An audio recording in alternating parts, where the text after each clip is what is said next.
Brianna Lyston is back and competing at the SEC Outdoors Track and Field competition.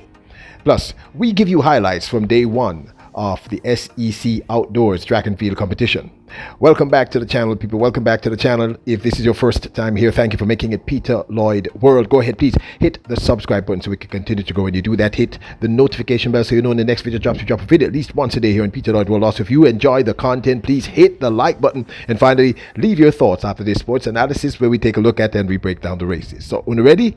Yep. Good to go. Well, as many of you know, yesterday, Thursday, the SEC Outdoors Track and Field competition kicked off in the United States, and some of the collegiates' best are already competing. So we're going to give you a roundup of yesterday's activities, some of the highlights. Unfortunately, we can't cover everything. First up, Masai Russell. We've been talking about this phenomenal Kentucky athlete for quite some time.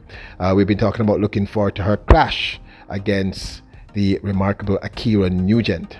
Of course, one represents Kentucky and the other represents for Arkansas.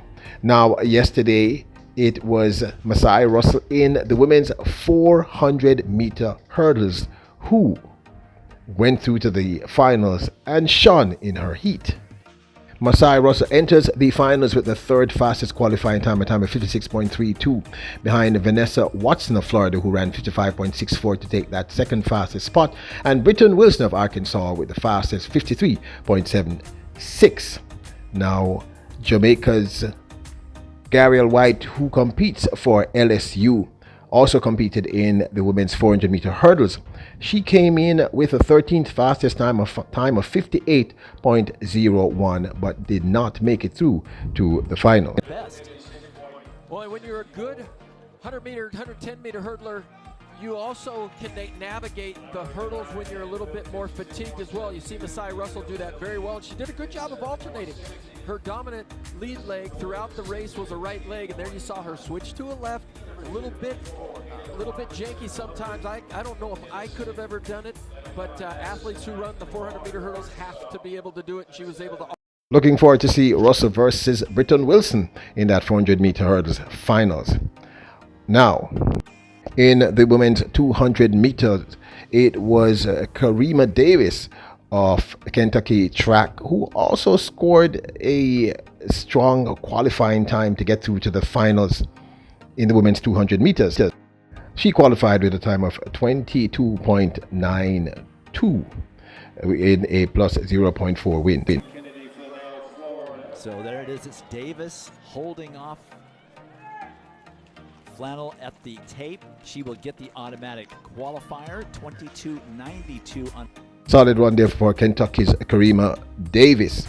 Now, this young lady needs almost no introduction on this channel. LSU's Favor O'Philly, as one would expect, in her first 200 meters of the season, all the way out in lane number 9, she still takes gold in the prelims in a time of 22.58 seconds with a plus 1.7 meters per second wind behind her.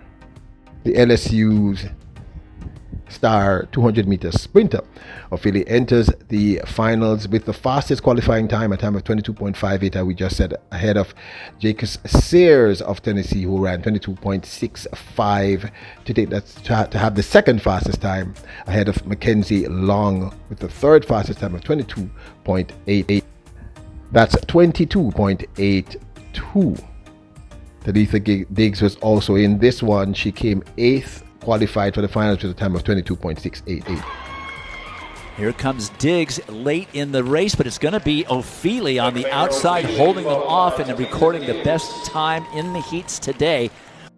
I'm looking forward to see Diggs take on Ophelia in that 200-meter final. Now, this young lady, Britton Wilson of the Arkansas Razorbacks, well, she qualified with a time of 53.76, which happens to be a facility record in the women's 400-meter hurdles. Remember, we mentioned that she came in with the fastest time. It was also a facility meet record. So on the outside.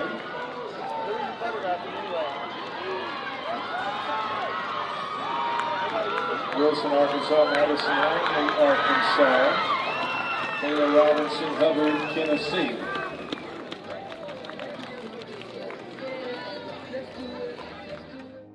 Meanwhile, Arkansas's Aiden Owens-Delermy set a new PR to qualify for the finals in the men's version of the men's 400-meter hurdles. That is a time of 49.12, a new personal record for this young man.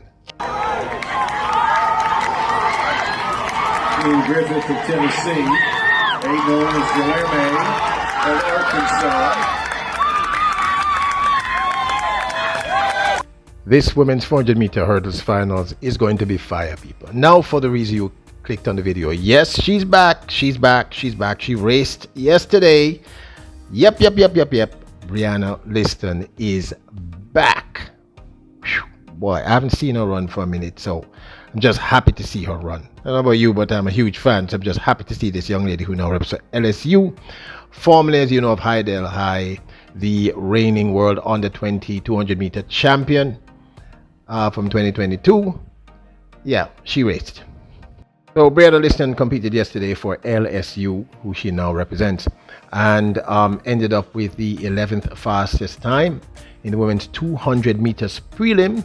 This happened, of course, May the 11th, and she ran a time of 23.05, which, you know, doesn't qualify for the finals. But people, I'm just happy to see her run.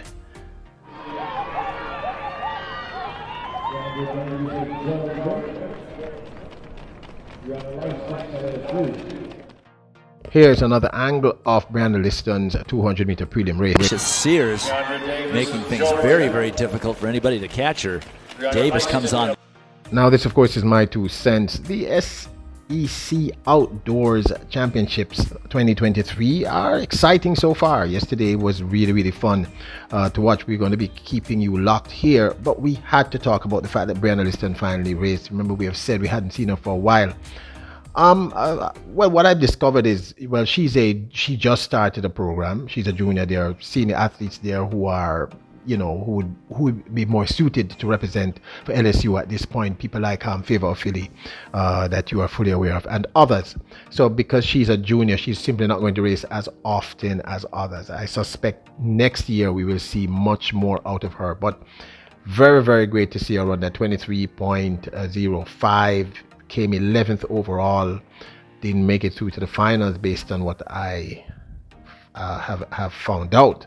But I'm just really happy to see her run. She looks healthy. She looks fine, because at one point that was one of my concerns. Maybe she was not well. But apparently it's simply because she's a junior. So, you know, also she had a previous history with injury, and the coach doesn't want her to be injured. So they're taking it a little easy with her this first season. And as I also just stated, you have seniors like Favor of Philly, who is, if not the best, certainly one of the top 3 best collegiate 200-meter runners in the entire USA at this point in time.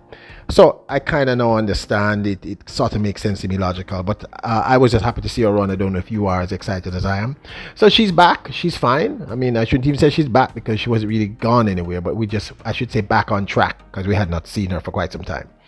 But this, of course, is my 2 cents now. Don't forget to hit the subscribe button, hit the notification bell, hit the like button. Leave your comments. Remember, you are royals, kings and queens. Bless up.